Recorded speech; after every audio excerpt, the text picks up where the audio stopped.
Hi, everybody. Welcome back to Thorn and Thistle Farm. Please like and subscribe. We have been snowed in for about 7 days. We haven't been to town, and we thought that we'd go ahead and do another cook and talk. Today, we're going to be actually doing spring rolls. And you might say, well, how is your country butt going to do something like that? Well, during my time in the military, we came across lots of friends that were from different countries, different cultures, and we got this recipe somewhat from our Filipino and Thai friends, John and Kim.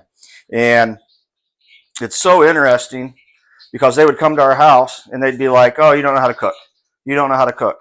Like everything's bland, right?" They weren't the only ones that came to our house. Oh no, no. I had my friend Rashim. He's from California. He's a black guy, and he came over for a barbecue, and we were having like lightly seasoned chicken, and he was just like, "Casey, bro, Really? not doing it, not doing it." You are the meme. Yeah, so he kind of gave me some rib recipes and some other types. He was really good at kind of like smoking meat and stuff like that. So, and he had a pretty good palate when it came to spices and things. So, get you some friends that know how to cook from different places, and you can really improve your repertoire of dining. And I taught Kim how to do the macaroni and cheese. Oh, that's right. We exchanged. We got this, and she got macaroni and cheese. Yeah. So, anyhow, so we're going to be doing these pretty basic ingredients. Like I said, we haven't been to town for over 7 days, so we did have to kind of improve some things. There's a improvise. Yeah, improvise. There's a, what was that flake called? We're going to use red pepper, but if you go to like a Korean or it was this stuff, wasn't it? It's the no Japanese store. The red curry, isn't this it? No. Oh. No, I mean you have to have that, but they have a like a red flake. It's like an Oriental red flake powder. The powder. Yeah. But like I said, we don't have that. Our closest store, our closest international market is an hour and 40 minutes. Right. So we're kind of improving. But anyhow, we'll start off easy. First, we got 1 pound of ground pork, and we're going to break 1 egg into that. This is a duck egg. Our ducks. Yep, and this is just so everything kind of sticks together. It's pretty easy. Duck eggs are a little sticky. Yeah, pitch that. And then we've got a 1/4 cup of minced garlic. Want me to throw the noodles in? Nope. That's just going in there. And you can add or subtract, the garlic. Annie really likes garlic, so yeah, we'll go with that. We do ground carrots. Now we have a KitchenAid shredder, so we just use whole carrots and then cut them in half and run them through that, and that's how we get our shredded carrot. This here, yeah, I mean, you can, if you like carrots, you can add as much or not. They make very sweet. So this is about 1.5 cups, 1 3/4 cups. So we put that in there. Yeah, you can go ahead and start chopping onions. It's better to use these onions because they're a little bit milder than normal onions. Yeah, most spring rolls, they call for chives, right? Yeah. So we use we really like the flavor of onion. So we use the green onion. The green onion has just a little bit better of a flavor to it. And this is 2 bunches of green onion. So my very precise measuring. All right, this is Thai Kitchen red curry powder or red curry paste. And we're going to use and that we were able to get that at Walmart here in our Bumpkin location. You know what? I'm going to actually do 2 of those. It has a really great flavor to it. I'm going to use... Even I like it, and I can't be spicy. Thai Kitchen premium soy sauce or fish sauce. And this stuff's pretty potent, so I'm only going to do like half a teaspoon on that. Is that enough onion? Do I need to grab another bunch? No, you're supposed to cut those all up too. That all goes in. You're supposed to have 1 cup of green onion. Put that over there. Surprised I haven't cut myself. Yeah. We're going to do half. That's plenty. Half a teaspoon of salt. And this is just sea salt. You can actually use what they call white salt. that in there. Soy sauce. I'm gonna put the onion in, right? Yeah, that'd be great. Wow. Use half a tablespoon of that. A little more, doesn't hurt. And then sugar. I thought we already did that. Nope. No. I honestly wasn't really paying attention either. That's fine. Let me go ahead and talk about the noodles. So these are, I can't say this word, vermicelli rice noodles. I'm doing like a Italian pronunciation on Thai noodles, so I'm not saying it right. But we're gonna throw these into water I already have boiling, and then cook them for about 3 minutes and pull them back out. So I put a tablespoon of sugar in. Clear this off. They're going. We also have the oil in the wok heating up right now because you want it to be hot before you throw your rolls in there. That's correct. Let me clear this stuff out of the way. Okay. And then once the noodles are done, we're going to throw them in here. Cut them all up. They're almost done. They don't take long. They're very thin. So our friends, John and Kim, they came to our house for dinner. And before they left, John teasingly downloaded the Filipino cooking app on our TV. Told us to pick a recipe and learn it. And this is the recipe that we learned. And I'll go ahead and out my story about the macaroni and cheese. When we would have big potlucks when we were in the Army, instead, I had 3 kids. I cooked all of our food from scratch. I was homeschooling. Like, I didn't have any free time. So, and nobody brings kid food to potlucks for some reason.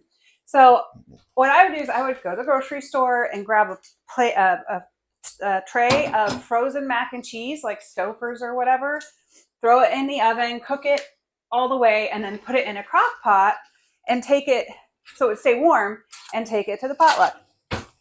Well, one day Kim called me and she said, the girls keep asking me for the cheesy noodles that you bring. What are the cheesy noodles? What do you have any idea what they're talking about? She's like, can you tell me how to make them? And it took us a minute to figure it out between the two of us, but we realized her daughters were asking for mac and cheese. And so she asked me for the recipe, and I had not been intentionally trying to deceive anyone, but I had to kind of fess up and be like, well, the freezer aisle is my recipe. And it's been an on-running joke between our families ever since then. Yeah, on these noodles, you basically boil the water, you just throw them in, and then as soon as they go soft, strain them and put them in here and let them cool because they're really hot. Should I cut them with the scissors while they're... I'd let them cool a little bit. Okay. Just because you don't want them to turn to paste. If you overcook them, then they'll just fall apart. Yeah, they're just made out of rice. Yeah. So it'll just turn into like a rice water, essentially. Right. Now, since we don't have the red flake, we're going to put in half a teaspoon. The stuff we're talking about from the international store is powder. It's not a flake. It's like, and it's a different kind of pepper, but it's we're trying to make do, improvise what we have. Yeah. Is there anything else you want me to put in here? No, that's all the ingredients. Okay. So now all we want to do is you take a pair of scissors, and then you can see that. I try to put the noodles in long ways, and then I'll just cut them in 1-inch sections.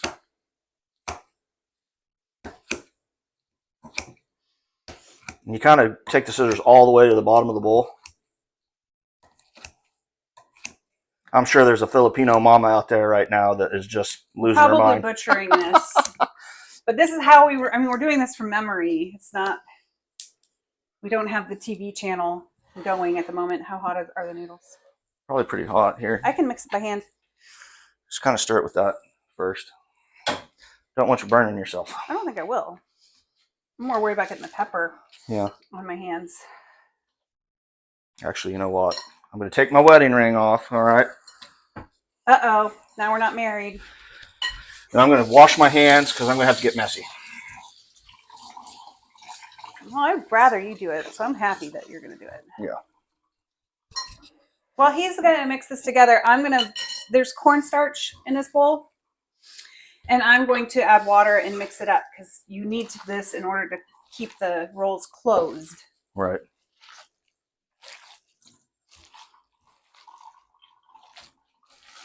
And you really want to get in here and get all of that mixed together thoroughly. And in typical Annie fashion, I did not measure this, so I cannot tell you how much to use. Just enough that you make like cornstarch water. You don't want it to, if you use too much cornstarch, it'll be too solid. Right, and that's what we're going to use to seal the rolls. the egg roll wraps. And we're just using Nasoya plant-based egg roll wraps. This is not what we normally use if we can get to the international store, but this is what they had in the like produce aisle area at Walmart. So this is what we're going to use. You want me to go ahead and start? Yeah, you can. I forget how to roll them, so you better do the first one. Okay, what I like to do is just kind of lay them all out in a row so you can kind of do a little bit of a manufacturing line. Yeah, assembly line. Yeah, there you Makes go. it go faster.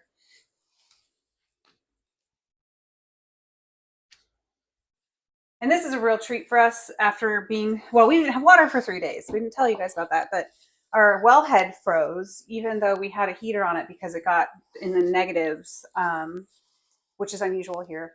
And so we haven't had water for 3 days, and that meant that our cooking and dishes was all very minimal, so that, we didn't have a lot of dishes to do. So now that we have water back today, we wanted to celebrate with this very messy, high dish yielding recipe. But it is delicious. It's so good. It's one of our favorites. Of course, like I said, it's not like we have refined taste buds. So we've some of our friends from other countries have kind of spoiled us in a lot of ways, and I'm so glad they did, because you don't really think about it. It's like, this is not my mom's recipe. I mean, actually, Mom, if you're watching, you could probably do this for Dad. He'd love it, I'm sure. It's so good. Do you put the ends in first when you? I'll just watch you. I'll wait. You guys will notice I defer to him a lot because I don't pay any attention to details, and I don't want to mess it up. So get a little more right there. Okay, so we're going to start. I kind of roll them back or form them a little bit. Bring in the ends together. And then I'll bring this over. And then you just kind of start to roll it. Looks like an envelope. Yeah, and then I kind of push these corners in. Okay, I can go on the side and roll. And then once it's rolled, I'll dip it in the cornstarch water mix. And then seal it. And I always put a little bit extra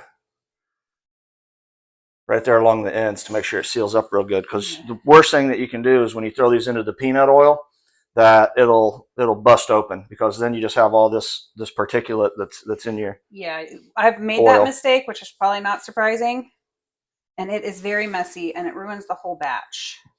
I'm just gonna grab some of this and put it on the end of my finger. That's how I do it. I just use my finger, but I do both sides also. Come this way, fold the end in. So yeah, also just to kind of update you guys,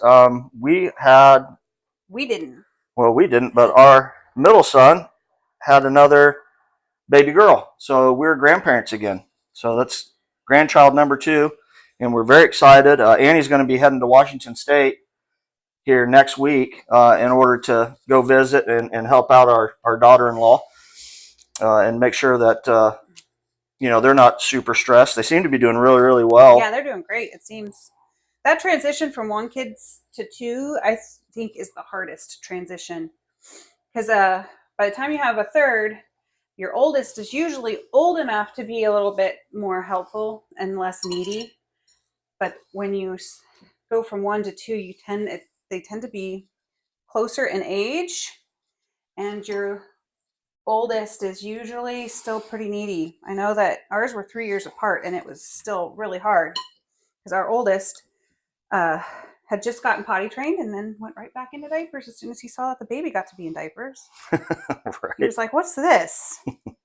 So, and there's like usually some regression, but they're doing great. Trying to get these. Yeah, I know. I'm having to focus, which Right. is not my strong suit. What happens if you do that and it's like curled over? You should be. Yeah, there you go. Okay. Yeah, it'll be all right. Just put extra paste on it. Liberally apply. Yes, definitely. Okay, I'm gonna fry this first batch. How's that? And you Yep, can sounds start good. doing some more. That way you guys can see some finished product. I'm gonna put them in with the tongs instead of my fingers so I don't burn myself. Make sure your oil's really hot before you even put them in. Yeah, and also I wanted to remind you guys, please subscribe, especially if you're a returning viewer. Right now we have about 260 returning viewers, but we only have 198 subscribers, something like that. So make sure that you subscribe. Make another batch here. Yeah, I'm trying to make sure they don't touch because sometimes they'll stick together in the oil. You might want to turn your oil down just a Yeah, little bit it's too. really hot. And you leave them in there until they're brown. You'll see.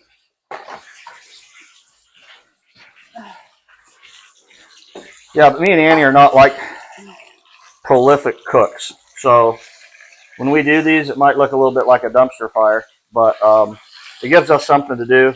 We haven't been able to do a lot of walking and things of that nature, exercise. So our brains just work best when we're talking and working. Moving and talking. Yep. There we go. Oh, and the meat does cook in the oil. That's your biggest thing. You want to make sure that it's in there long enough that meat gets thoroughly cooked. All right, well, I'm going to finish wrapping these up. We're going to cook some, then we'll be back in just a minute to show you how delicious these things are going to look and taste. All right, so we got our first batch done. As you can see, they look and smell absolutely amazing. Grab me a knife. The sharp one? Yeah, I'll cut one open so they can kind of see the consistency.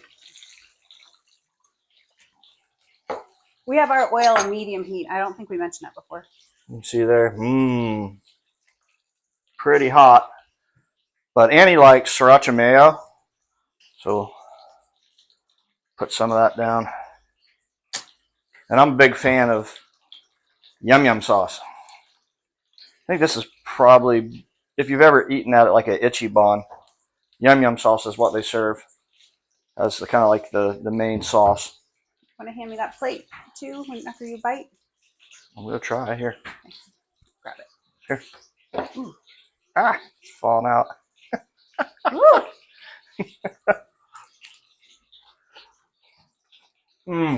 Yep, that's delicious. Mm-hmm. High five. All right. Hey, we appreciate you guys tuning in. Be smart, stay safe, and don't let the thorn thistles keep you down.